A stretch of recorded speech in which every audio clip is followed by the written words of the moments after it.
So first priority is to prepare. Do not try and have a difficult conversation like this off the cuff. It will almost certainly not go well and you won't achieve what you set out to do. In fact, there's a high likelihood that you may do more damage.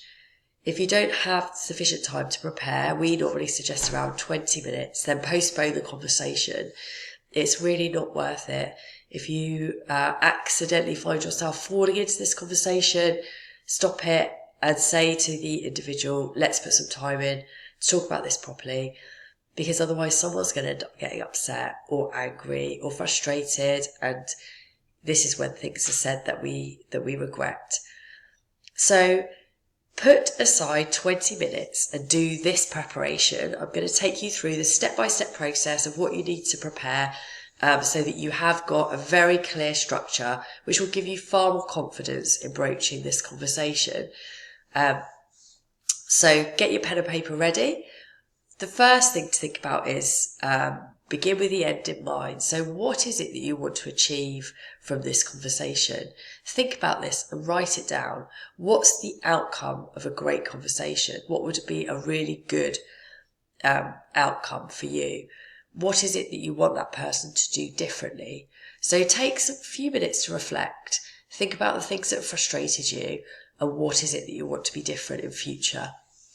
The type of things that people normally come to us saying are they want somebody to stop doing something. For example, that person's regularly late for important commitments, or they are perhaps not behaving in the right way towards clients or colleagues, or they're being disruptive in some way to others, or during team meetings, for example. So they want them to stop doing something, to think about what they're doing and cease behaving or conducting themselves in a certain way. The second area that people come to us about is they want someone to start doing something. So perhaps they want them to be more careful about checking their work for errors before they send it off, or pausing before they react to an email or to a situation, trying to keep control of that kind of hot-headedness.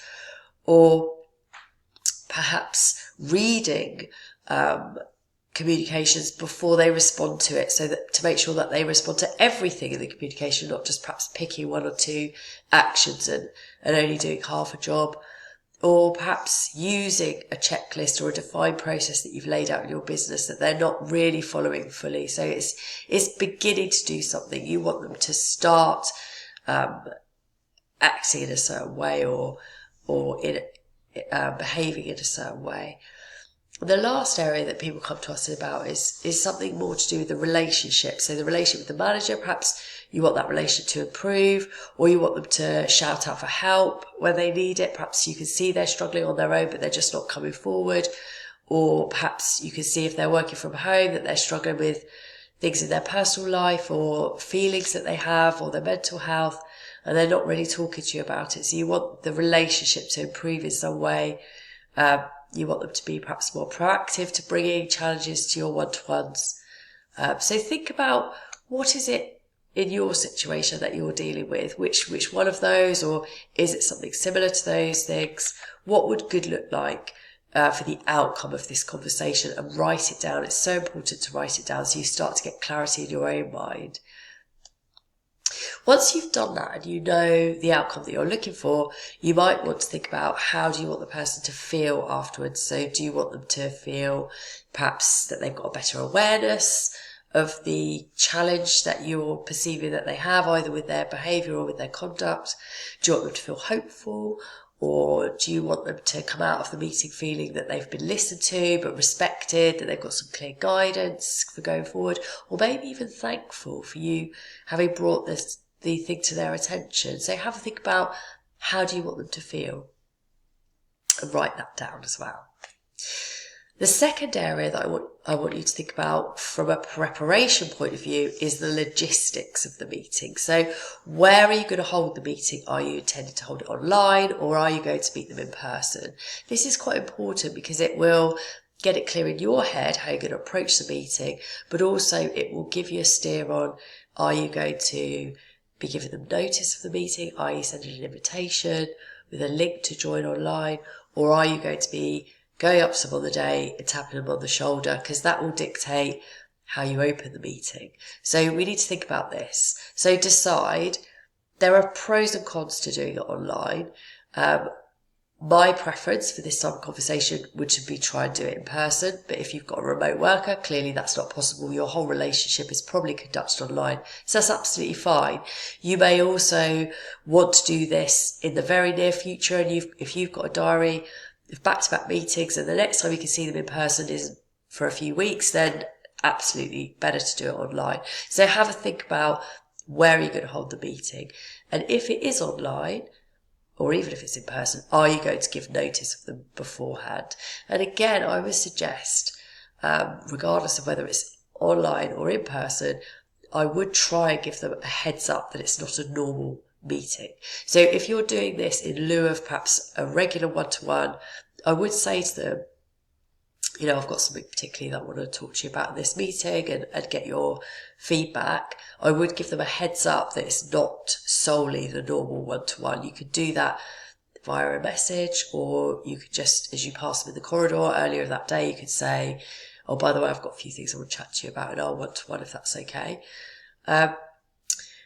Just so that you eliminate that kind of shock factor of when you open the meeting, it's clearly a slightly different type of meeting from your normal one-to-one. People can kind of find that a bit bewildering and maybe end up not listening because they're more worrying about, oh God, what is this? I wasn't expecting this. So I do think it's better to try and give people a bit of a heads up that it's not a normal routine meeting, that you have got something particular that you want to talk them through.